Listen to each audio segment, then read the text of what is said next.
Здравейте, приятели!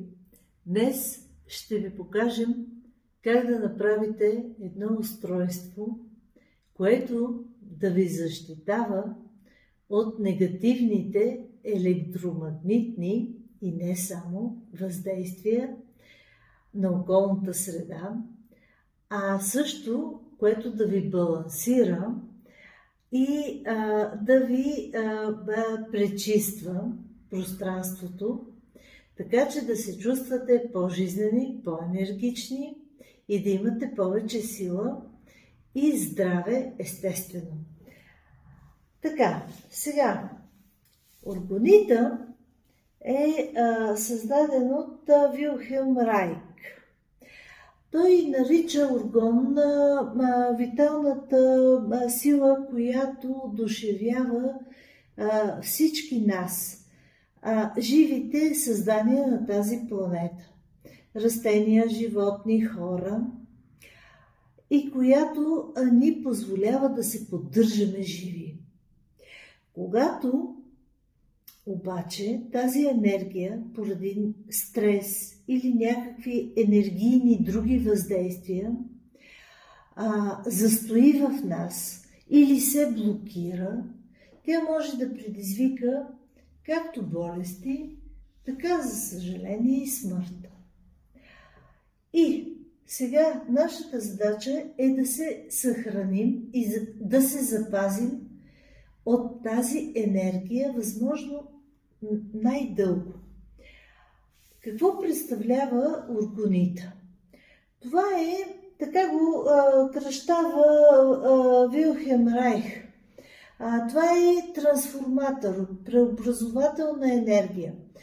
Значи, той много бързо поема всичката негативна енергия около нас, било идваща от компютри, от някакви там от тези GSM оператори и така нататък, било идващи от негативни влияния от лоши хора, лоши мисли и така нататък. Също от въздействия като негативни, като подпочвени води, електричество и така нататък. Трафопостове, знаете ги тези неща. Така че, как да си направим нещо, което да преобразува тази енергия в положително. Това устройство има свойството много бързо да поглъща всякаква енергия, бързо да я преобразува и много бързо да я изпраща обратно. Това е нашата цел.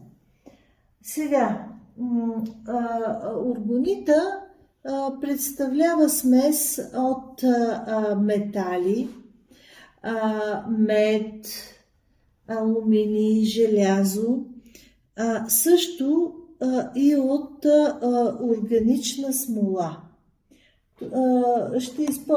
Ще използваме епоксидна смола.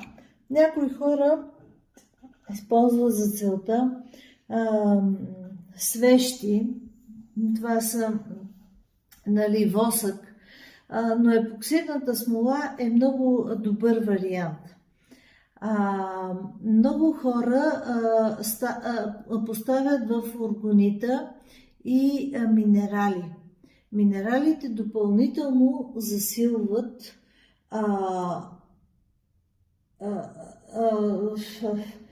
качествата на органита и действието му става много по-силно в желаната от вас посока.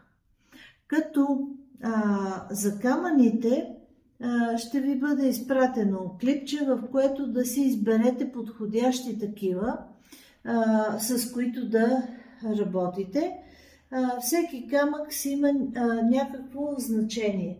Камъните са много магични инструменти, както за пречистване на енергията около нас и вътре в нас. Значи, тук ние правим уред, който действа както за обкръжаващата ни среда, апартаментът, къщата, в която живеем, офиса, така и вътре в нас. Ние правим инструмент, който да пречисти нас самите, нашето физическо тяло и най-вече аурата ни, чакрите ни. Значи, за това се използва този уред, наречен органит. Сега... Да покажем как се прави. Да покажем как се прави. Мелки, защо се използва тия метални? Защо точно медни стърготини? Защото те много силно привличат енергията, металите. Тоест и това не е само мед, всички метали много силно привличат органа. Органа е положителен и отрицателен. Органа, това е енергията, която постъпва в нас, която ни храни, която ни прави живи, която ни позволява да изградим физическите си тела по време на бременността, след раждането, и която ни позволява да се съхраняваме живи. Тази енергия след смъртта ние естествено освобождаваме. Но въпросът е до тогава как да я преобразуваме в положителна. Защото хората, когато живеят в стрес и когато живеят в жилища, които са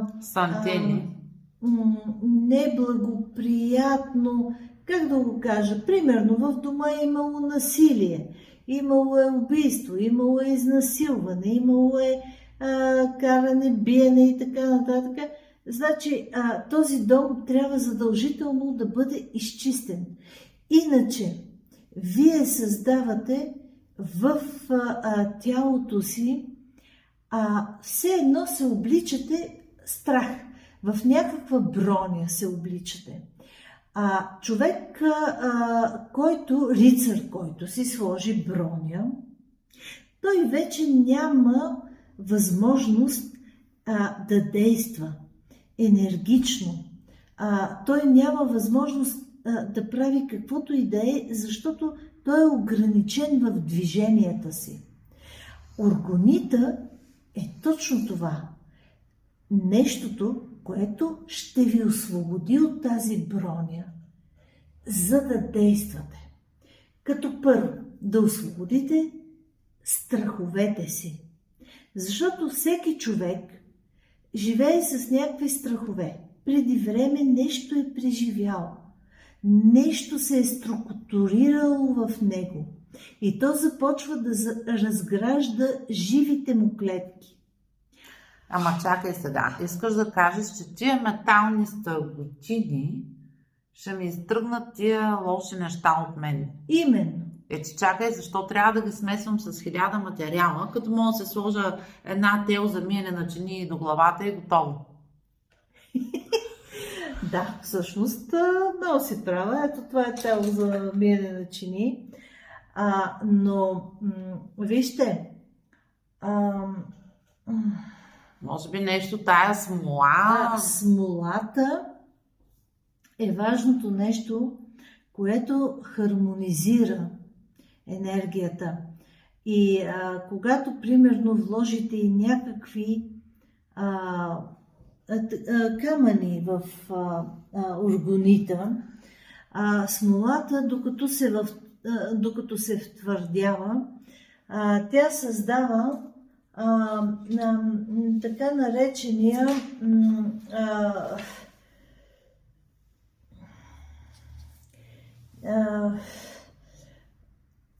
може би някаква структура. Не. Тя толкова силно притиска смолата, докато смолата притиска камъка, докато се втвърдява и се получават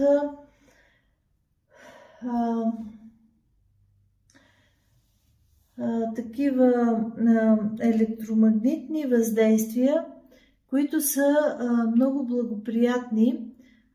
Като цяло камъкът започва да действа доста по-силно, а самата смола, тя освен тя балансира, тя много силно балансира въздействието и на камъните, и на металите, които се вграждат. Защото вие в един такъв органит може да вградите не само камъни, вие можете да вградите някакви руни. Да, руни. Я обясни какво значат тия руни. С две думи, че стана много дълго. Така ли? Сега. И също спирали. Ама то спиралите ще трябва... Добре, в друго клипче ще покажем как се правят. Ти кажи с две думи какво значат руните. Руните, те са едни знаци. Българската писменост също е била руническа преди време, но това са руните на Один. Какво означават тези руни?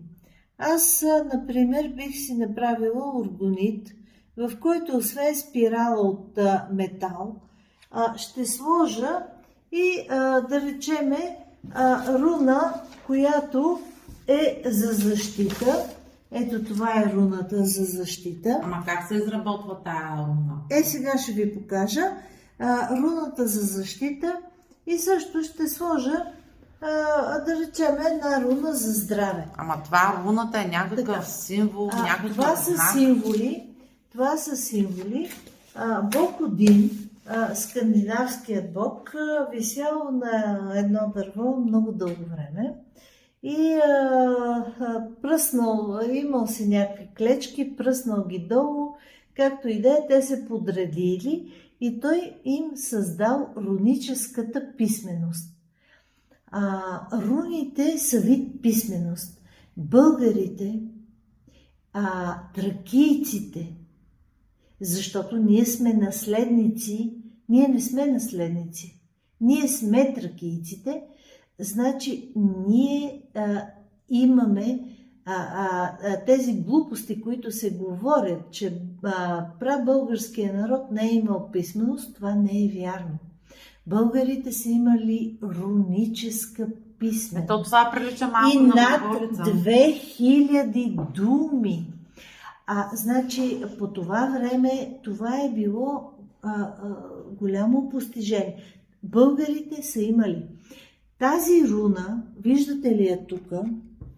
Тази руна лично ме защити, мен и дъщеря ми, от нещо много жестоко и от физическо похищение. Така че аз много вярвам на руните. Това са магически знаци, магически символи. Те не са случайни. Има руни, на които, примерно, тая руна, какво си я слагате, като тя е нещо свързано с лед, там нищо, кой знае какво. Тук, където е направено с черно, това са значението на руните, които можете да използвате, за да си привлечете нещо. Добре, тия руни, ама стана много дълго, ще те прекъсна, защото 15 минути вече е твърде дълго. Ние до утре можем да се говорим. Спирам този клип, руните ще ги изпратим като написани и кое какво означава. В следващото клипче показваме как се прави този органит. Да. Айде!